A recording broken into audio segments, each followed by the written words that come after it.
Welcome back, everyone. We are continuing our journey through a book that is, let's just say it's often referenced, frequently misunderstood, and, if we're being honest, a little bit strange when you first open it. That's a very fair assessment. We're back with the third part of our series on Wallace D. Wattles' The Science of Getting Rich. It's good to be back. And you're right about the strange part. I mean, when people hear that title, they expect a manual on stock trading or maybe real estate flipping. Yeah, something very practical. Exactly. And instead, they get this treatise on the nature of the universe and the biological imperative of the soul. It's a bit of a curveball. It's a huge curveball. It's a philosophy book disguised as a financial guide. And today, we're tackling a concept that I think is the hardest hurdle for a lot of people to clear. This whole discussion is about increasing life and how riches come. And we have to start with a pretty massive claim that Wattles makes, like right out of the gate. He basically argues that the universe, the whole thing, stars, planets, nature, us, it isn't static. He says it's a living presence, and it's moving inherently toward more life. Which is, I mean, that's a bold opener, right? It's huge. And I want to just pause there for a second because I feel like a lot of people listening might feel this immediate tension. I know I do. We live in a culture that sends very, very mixed messages. Oh, absolutely. On one hand, it's hustle, grind, get more. And on the other, it's be humble, be content, don't be greedy. You want a better career, you want more money, you want more experiences. But there's this little voice in the back of your head that says, is that wrong? Should I just be happy with what I have? That is the fundamental conflict for so many people. We're often taught that, contentment means stagnation, or that desiring more is some kind of moral failing, that it's just your ego trying to grab things. Right. But what we're going to unpack today is how Wattles resolves that tension. And frankly, he doesn't do it with just wishful thinking. Yeah. He grounds it in what he considers to be biological reality. If this episode helps you, please hit like and subscribe for the next one. So yeah, let's look at that biological reality. Wattles asks us to just look at a seed. Common seed you might, drop in a garden. Okay, I'm picturing a seed. Simple enough. If you drop that seed into the soil, what happens? It doesn't just sit there. It springs into activity. And in the act of living, in the act of becoming a plant, it produces 100 more seeds. Life, by the very act of living, multiplies itself. It's forever becoming more. It has to. If it stops growing, it starts dying. There really isn't a middle ground in nature. So you're saying that this drive for more, whether it's more leaves on a plant or more money in my bank account, it isn't a personality flaw. It's more like a biological setting. Precisely. That's a great way to put it. Wattles argues that human intelligence is under the exact same necessity as that seed. I mean, think about your own mind. Okay. Every thought you think makes it necessary for you to think another thought. Consciousness is continually expanding. Every fact you learn just leads you to want to learn another fact. Yeah, that's true. If you learn a new language, you suddenly want to travel to the country where it's spoken. If you learn to cook, you want to try new recipes. Exactly. It's the biological imperative of what he calls increasing life. I see. So stagnation isn't just boring. It's actually, in a way, fighting against our nature. That's it. And we can even connect this to some modern psychology. In the research, we looked at self-determination theory. And it suggests that humans have these three innate needs: competence, autonomy, and relatedness. We have this deep drive to master our environment. Competence. Right. And when we stop mastering things, when we stop expanding, we tend to get depressed or anxious. It feels wrong. Wattles was tapping into this intuition, over 100 years ago. Okay, but here's where the skeptic in me jumps in. It's one thing to say, I want to learn more, or I want to grow as a person. It's another thing entirely to say, I want a yacht. Fair point. How do we bridge that gap between spiritual growth and material riches? Because Wattles is very specific that this is about getting rich, not just getting smart. And that is the crucial link. Increasing life is continuous advancement. But here's the catch, and it's a logistical one. To know more, to do more, and to be more, we have to have things to use. Right. We're physical beings. No, we are. We live in a physical world. You can't learn to paint without a canvas and brushes and paints. You can't study the geology of the world without the resources to actually travel to the mountains. That's a very practical way to look at it. I hadn't really thought of it like that. It's entirely practical. Yeah. And this is the key insight for this whole section. Riches are not the end goal. They're the tools required for the expression of life. The tools, okay. You can't live fully in body, mind, or soul without the resources to sustain them. So when Wattles talks about getting rich, He isn't talking about, swimming in a pool of gold coins like some cartoon duck. Right. He's talking about having the means to live your life to its fullest potential. Hmm. If your potential involves building a massive company, you need capital. If it involves raising a healthy family, you need a home and food. It's all connected. I love that distinction. It really shifts the focus from the money itself, which is just, paper digits on a screen, to what the money does. Yeah, It's you're so the right. fuel for the engine of life. But let's dig a little deeper into this idea of desire. Because even if we say it's biological, even if we say we need tools, there's still that heavy societal taboo. Desire can be a dirty word in a lot of spiritual or philosophical circles. Oh, it is. We almost always conflate desire with greed. Yeah. But let's look at Wattles' definition, which I think is quite beautiful, actually. He says, desire is possibility-seeking expression or function-seeking performance. Possibility-seeking expression. Can we unpack that? Because it sounds very poetic, but I want to know what it means on a Tuesday morning when I just want a better job. It is poetic, but it's also mechanical. Let's try to strip away the mysticism for a second. Let's think about that architecture of human expansion we touched on in the notes. Hmm. Imagine you have a desire to play music. You feel this urge to create a melody. That urge is the possibility inside you. To express it, to make it real, you need an instrument. You need a piano or a guitar. Yeah. So you desire the money to buy the guitar. Right. I see. Now just follow the chain. Yeah. The desire isn't really for the money. And honestly, it isn't even really for the guitar. The desire is for the music. The desire is for the expression of that talent. The money and the guitar are just the bridges you have to cross to get to the expression of that possibility. That makes so much sense. So the desire for wealth it's actually a signal. Yes, that's it. It's a signal of unexpressed potential. If you have a desire to build a great orphanage or to write a book that helps thousands of people or to invent some new technology, you need resources to do that. You can't do it with just good intentions. Exactly. That desire is your potential knocking on the door, Yeah. asking to be let out. If you suppress the desire for the resources, you're actually suppressing the potential itself. But surely there's a line, right? I mean, I can hear people yelling at their speakers right now. What about billionaires who just hoard wealth? What about people who exploit others? When does desire cross over into greed? And that's the million-dollar question. And Wattles is very, very firm on this. There's a clear ethical boundary. Desire becomes greed, or what he calls base desire, when it seeks to deprive others. Yeah. When it seeks power over others, or when it seeks to take without giving. But when desire seeks expression, when it seeks to create value in life, he calls it praiseworthy. So it's about the intent and the outcome. Is this desire expanding life for me and for others, or is it just taking from the pile? Exactly. And that actually leads us perfectly into the mechanics of how this all works. Right. Because we've established that wanting to increase our life is, natural and good. But now we get to the practical question, the how. Yeah, the how. How do riches actually come? Because I think this is where people get tripped up. They hear thoughts become things, and they think, great, I'll just sit on my couch, think about a sports car, and wait for the delivery truck. So does money just fall from the sky if we think hard enough? Absolutely not. And I'm glad you asked that, because this is where people so often misinterpret this philosophy. Mm-hmm. Wattles is crystal clear. Riches come through established channels of trade and commerce. So no magic money bags appearing on the front porch? No. And to understand this, we need to look at what we call the architecture of abundance in the research.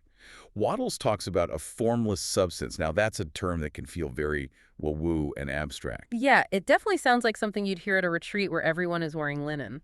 It does. It really Yeah. does. But let's try to modernize it. Think of the formless substance as the potential energy of the universe, or if you prefer, the market economy itself. Think about the internet. The internet isn't a physical thing you can hold, right?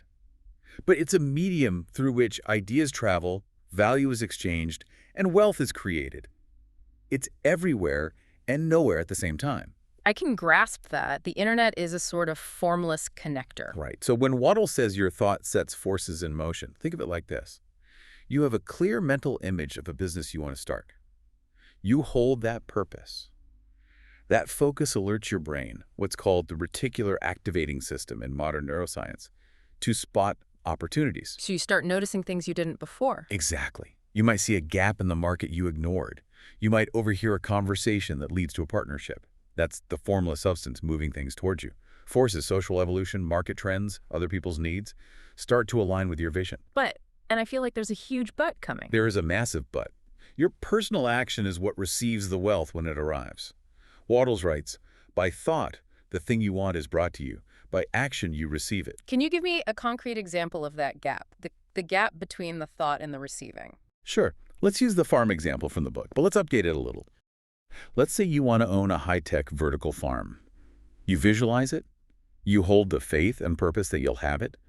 That thought might align forces. Maybe a city zoning law changes, or a new technology drops in price, or an investor is looking for exactly that project. Okay, so the opportunities are getting closer. The conditions are becoming favorable. Right. But if you're just sitting in your apartment thinking about it, and you don't actually learn about hydroponics, or you don't go to that networking event, or you don't write the business plan, or you don't make the offer on the lease, You'll never get the farm. you will never get the farm. The opportunity will pass you by. So you have to act. You must act.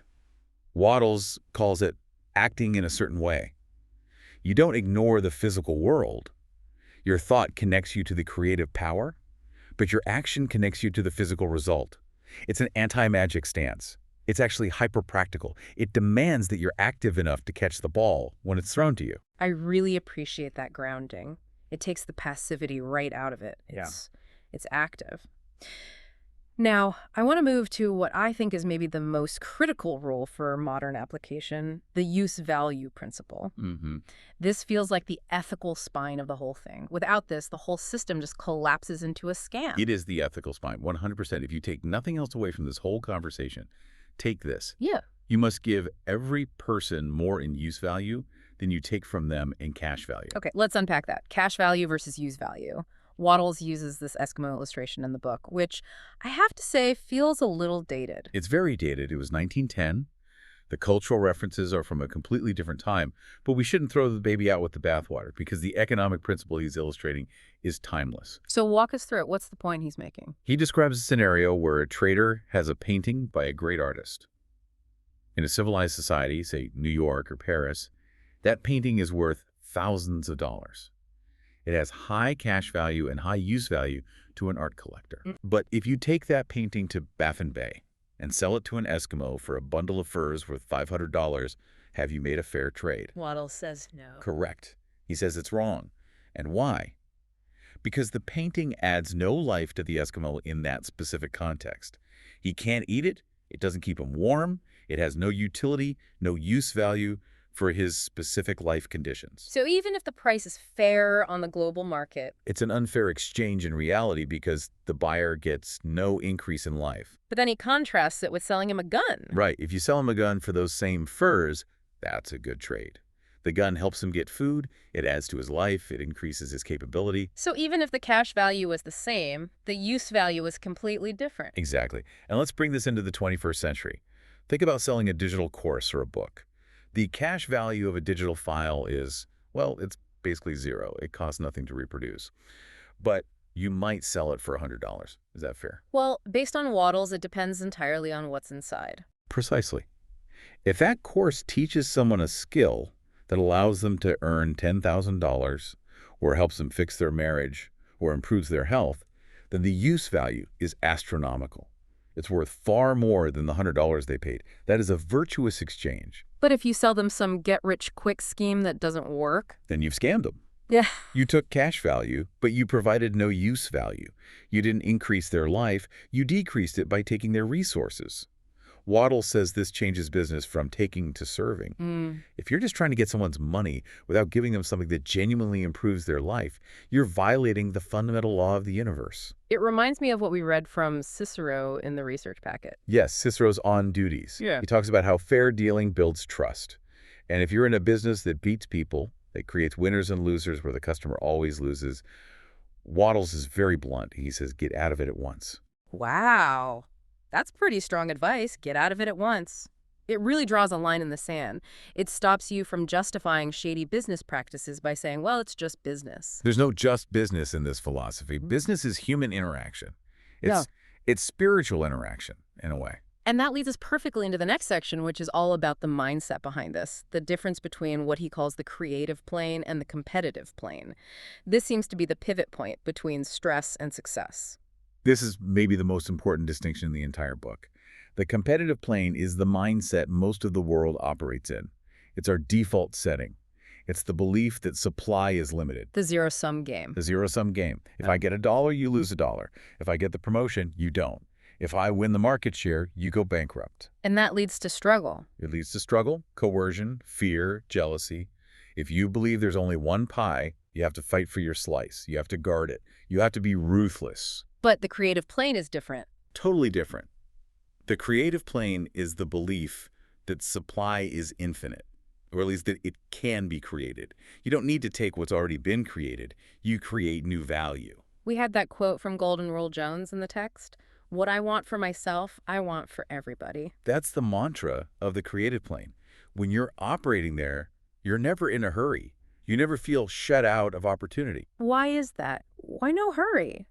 Because I feel like modern business is defined by hurry. First mover advantage, move fast and break things. That's the competitive mindset talking. Yeah. Wattles says you don't need to hurry because the supply is infinite, and if you're creating value, you don't have to race someone else to the finish line. No one can steal your opportunity because your opportunity is something you're creating, not something you're finding. He gives the example of the steel trust, which, again, really dates the book. It does. In 1910, the steel monopolies were the tech giants of their day. People were terrified that the trust would own everything and there would be no opportunity left for the little guy. So what does the creative person do in that situation? Do they, fight the monopoly? No. Wattles says the creative person doesn't fight them. They don't try to beat them at their own game. Instead, they find a new channel. Wattles mentions things like the electric railway or aerial transport, which is just amazing foresight for his time. He basically predicted the airline industry. He did. He says the creative person invents the next thing. Or they improve their current work so effectively that they rise out of their class. They don't compete for the scraps. They bake a new pie. I love that image. Baking a new pie. It takes the anxiety out of success. It means I don't have to look over my shoulder constantly. So, okay, we have the theory, we have the biology, the ethics, the mindset. Now I want to get practical. Let's do it. We have 3 examples from our outline: work, relationships, and habits. Let's start with work. Okay, let's take the scenario of an employee who wants an advancement. This is a classic situation. You want a promotion. The competitive mindset says, I need to show up my coworker. I need to play politics. I need to hope my boss gets fired so I can take his chair. Which is just toxic. Extremely toxic and stressful. The creative mindset, applying Wattles' principle, says, do not compete for the boss's job. I don't want his job. I want to create a role that doesn't exist yet, or I want to grow so much that I naturally ascend. Wattles uses the phrase, more than fill your present place. More than fill your present place. What does that look like on a Tuesday morning at the office? It means that every single day, you deliver more value than your salary demands. You handle your tasks so efficiently and with such a spirit of increase that you literally outgrow the position. It becomes obvious to everyone that you're too big for your current role. So you don't have to claw your way up. You're pushed up by the sheer volume of value you're creating. And if your current employer can't offer you that growth, well, because you're so valuable, another opportunity will naturally present itself. That's really empowering. It puts the control back in your hands. You aren't waiting to be picked. You're making yourself undeniable. Okay, what about relationships?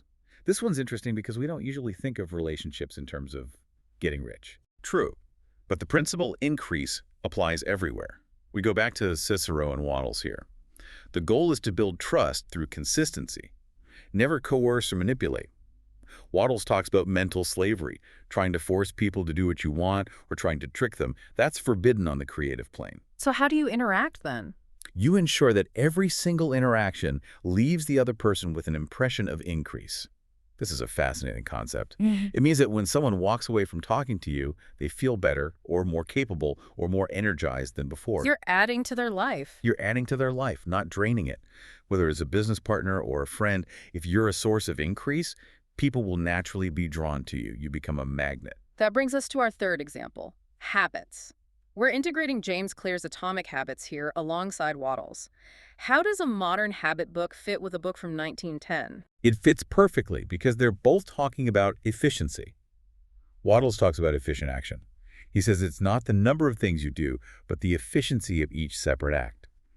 James Clear talks about reducing friction. So the application here is to choose one daily value output action. One daily value output. Something that creates genuine value. And you do it no matter what. You eliminate the friction of decision-making. You don't wake up and ask, should I write today or should I reach out to a client today? Yeah. You decide once, and then you just do it. That's the certain way in practice. Hmm. It ensures you provide value every single day, which compounds over time. I like that. It simplifies things. It stops the overthinking. Okay, we're going to do something a little different now. We're going to do a guided exercise. This is the increase in value reset. I want to actually do this, not just talk about it. This is a great way to ground these concepts immediately. Okay, so step 1. Choose one way you want to increase life. Just visualize one capability you want to expand. Maybe it's a skill, a contribution, or a talent. I'll go first to model it. For me, I want to expand my ability to communicate complex ideas simply. I want to be a better translator of knowledge. So for you listening, what's yours? Just hold that image for a second. Okay, step 2. Choose one person you can serve with real value today. Not a transaction, not something you're getting paid for, but a genuine addition to their life. Who's that person? Yeah. For me, it's my neighbor who's been struggling with his garden. I'm going to go help him move some mulch later. That's a perfect example. It's simple, but it's real value. Step 3. Choose one action you will take that improves your craft. A specific study, a practice session, a focused hour of deep work. What is that action? For me, it's spending 30 minutes reading that dense philosophy paper I've been avoiding. Step 4. Identify one shortcut or compromise you will refuse. Maybe it's a dishonest scale, to use the proverb. Maybe it's just a lazy output. What's one thing you'll say no to in order to maintain quality? I'm going to refuse to check my email while I'm writing. I'm going to give the work my full attention. That's a big one. And finally, step 5. Just close with gratitude and a calm commitment to fair value. Feel the lack of hurry. Trust that value creation brings return. That really helps to center the mind, doesn't it? It moves you from getting to becoming. It shifts the energy from what can I take from the world to what can I give to the world. And paradoxically, that's how you receive. It really does. It feels less frantic. And speaking of frantic, let's look at the pitfalls. We've got a list of common mistakes and their fixes, because even with the best intentions, we fall into traps. The world is kind of designed to pull us back into the competitive plane. It is. The gravity of the old way of thinking is strong. Let's tackle mistake number 1. Thinking supply is limited. The scarcity trap. This is the big one. You see a competitor launch a product, or you see someone else get the job, and you think, that's it, it's over. They took my spot. The fix is to look at the formless substance. Or, if you prefer, just look at history. Look at how new industries are always being created. 30 years ago, there was no YouTuber economy. There was no app developer economy. That wealth was created out of nothing. That's a great point. The fix is to remember that creation is infinite. If the door closes, build a window. Mistake number 2. Trying to coerce others. Using your will on them. This is a huge one for ambitious people. You have a strong will, and you try to force things. You try to force employees, force customers, force partners. Wattles says you have no right to force others, even for their own good. The fix is to use your will only on yourself. Use your willpower to keep your own thoughts and actions aligned. Leave others free. And paradoxically, when you stop pushing people, they often lean in. Mistake number 3. Acting in the future. This is the daydreamer's trap. You're living in the mansion in your head, but you aren't doing the work today. You're mentally spending money you haven't earned. The fix is simple, but hard. Do today's work perfectly. You can't act where you are not. You can only act where you are. The future is built out of successful todays. Mistake number 4. The godless scramble. That's such a great phrase from the book. It refers to hurry. Hurry implies fear. It implies you think the opportunity is going to run away. It implies you don't trust the process. The fix is to slow down. When you hurry, you fall back to the competitive plane. You start making mistakes. You start cutting corners. Right. If you feel that panic rising, stop, breathe, recenter on the creative mindset. Excellence is never hurried. And the final mistake. Ignoring gratitude. Gratitude is the connection. The fix is to realize that gratitude keeps your mind connected to the source of power. When you're grateful, your mind focuses on the best in things, so it tends to create the best. Without it, you become dissatisfied. You focus on lack. You start looking at what's wrong instead of what's right. You become bitter. And bitterness severs the connection to the creative force. You can't create a great future while you're complaining about the present. It's like cutting the power cord. Exactly. So let's recap. We have covered a lot of ground today. Let's try to boil it down to the key takeaways. Okay, let's list them out. First, increasing life is a natural biological necessity, not a sin. Next. Desire is simply capacity-seeking expression.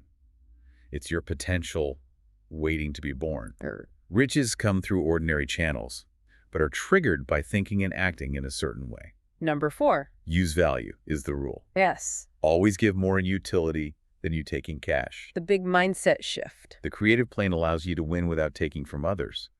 The competitive plane limits you. And in your job. You must more than fill your present place to advance. And finally, Eliminate hurry and coercion. Rely on excellence and gratitude. that is a powerful list. It really is a different way of looking at success. It's calmer, but it's also more demanding. It demands excellence, not just hustle. It demands that you actually be good at what you do. It demands character. That's the bottom line. You can't fake this. You can't fake use value for long. Eventually, the market finds out.